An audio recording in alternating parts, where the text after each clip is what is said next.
Hello everybody and welcome back to Red Eagle Politics. Make sure you guys like this video down below and subscribe to the channel if you are new. So, we have to talk about the Senate because there are new developments out of Pennsylvania that could end up dictating the strategy that the Republican leadership's going to have that could lead to some serious negative consequences in 2024. You would think they learned their lesson from 2022 and misplacing funds, but what does that exactly matter to these people if they could just blame Trump, the eventual 2024 nominee, for literally everything while taking 0% of the responsibility for their own incompetency, which led to their demise? And it's true.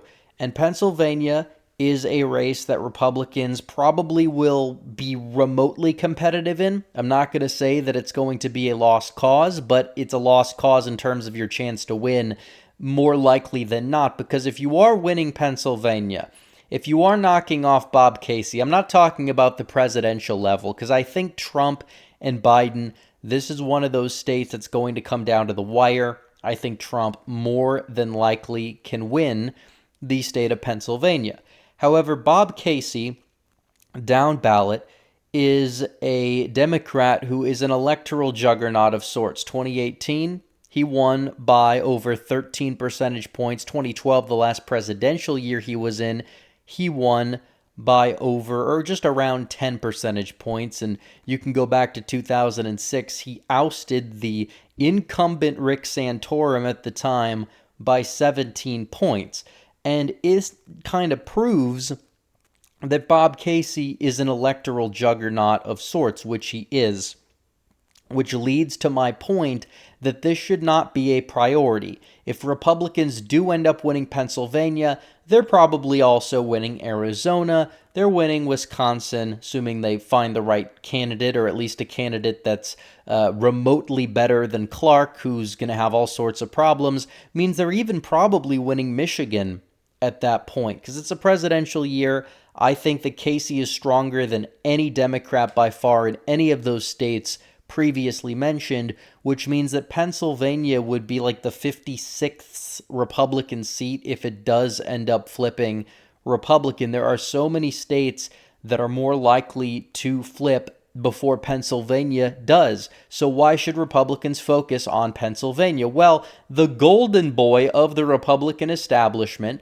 the former CEO of a major company, David McCormick, who worked in the Bush administration, ran for Senate in 2022, was resoundingly rejected in the primary, only got like 30-some% of the vote. He did almost win the primary, but it was a split field. He's running for Senate.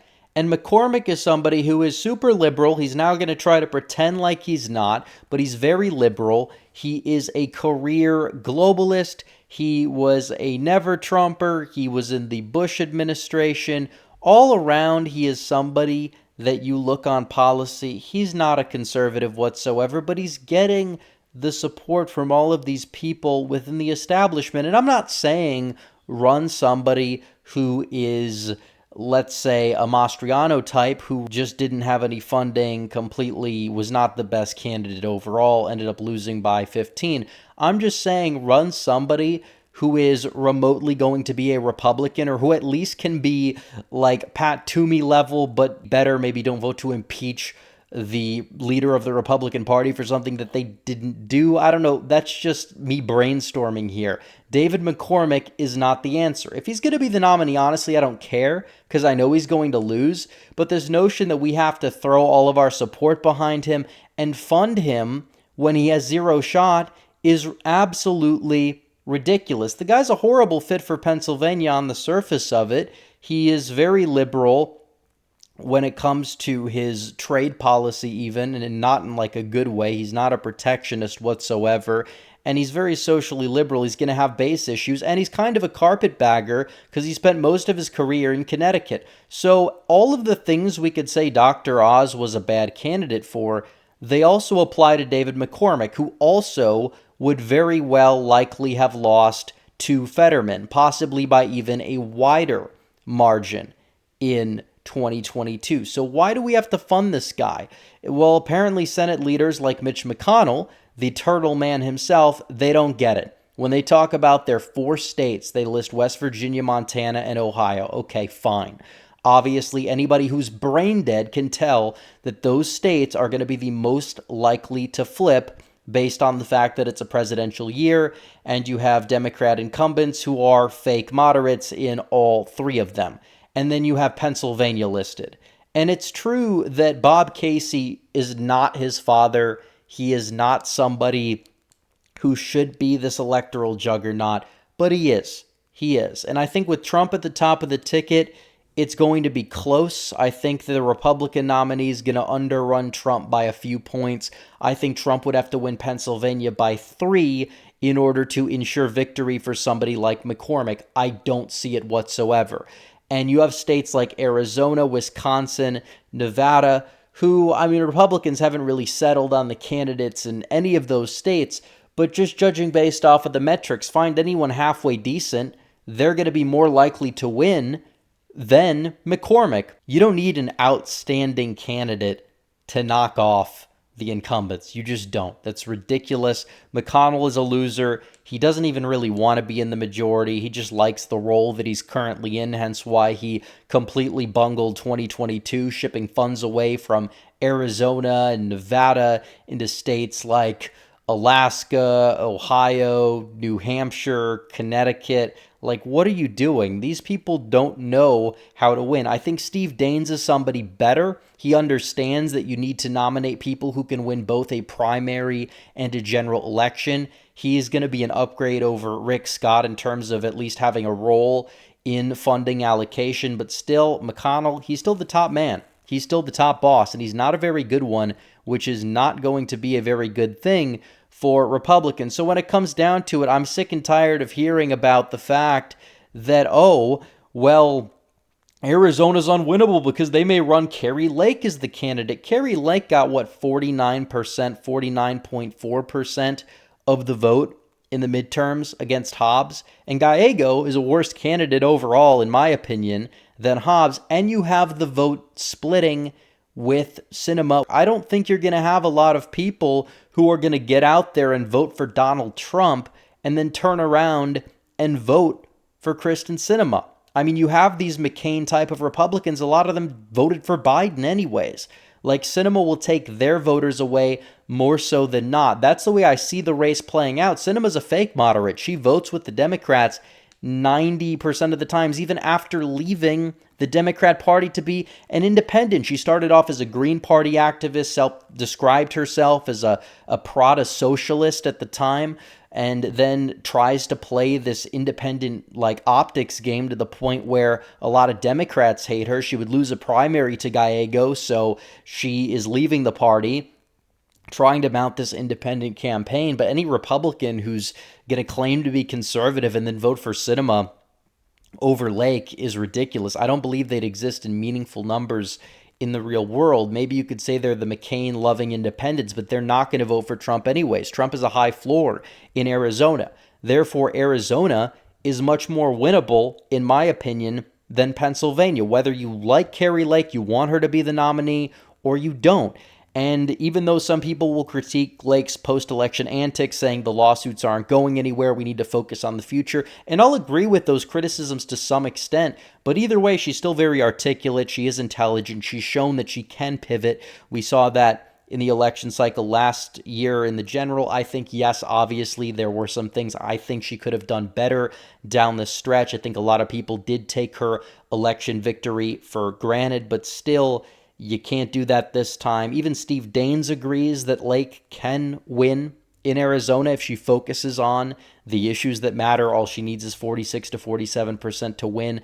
And like I said, I think it's a lot more likely to happen than Trump winning Pennsylvania by like more than 3 and being able to carry McCormick. Might be more than that he'd have to win it by to carry McCormick. So either way, looking at it, Nevada, if Sam Brown's the nominee, you got a shot. Arizona, I think you have a shot regardless of whoever the nominee is. Wisconsin, I think Clark would be a disaster waiting to happen. I think that they could find a better nominee that would have an outside chance at victory. Let's say Trump wins Wisconsin by 3.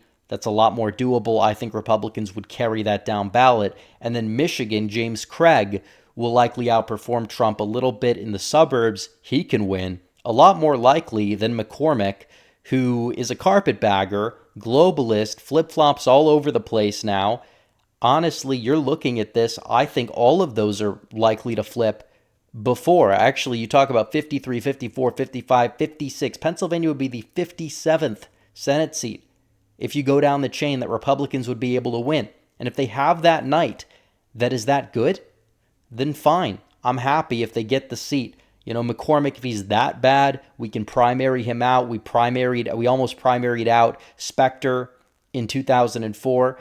So looking at the big picture, if he ends up winning whatever, we could still primary him out next time, and you'll have a Senate majority that's too really big to have one RINO being enough to stab you in the back, especially with the bigger RINO and Romney out of the picture retiring in Utah. But still, beside the point, there's no reason for Republicans to be hyping this guy up as, oh, this is a big opportunity. This guy's a great candidate. He probably would have lost to Fetterman by more than Oz, possibly. I mean, maybe you could say he'd do better in Western Pennsylvania because of his funding, because of his primary strategy. I don't know. Either way, what I will say is it probably would not have made much of a difference, especially with the way the top of the ticket weighed everybody down to a certain extent. But nevertheless, looking at this, it's like we saw Blake Masters get completely shafted. They had to shut down campaign offices. It was bad, and still he came within striking distance of taking out probably the most formidable at the time swing state incumbent. He was only 4, 5, not even 5 points behind him.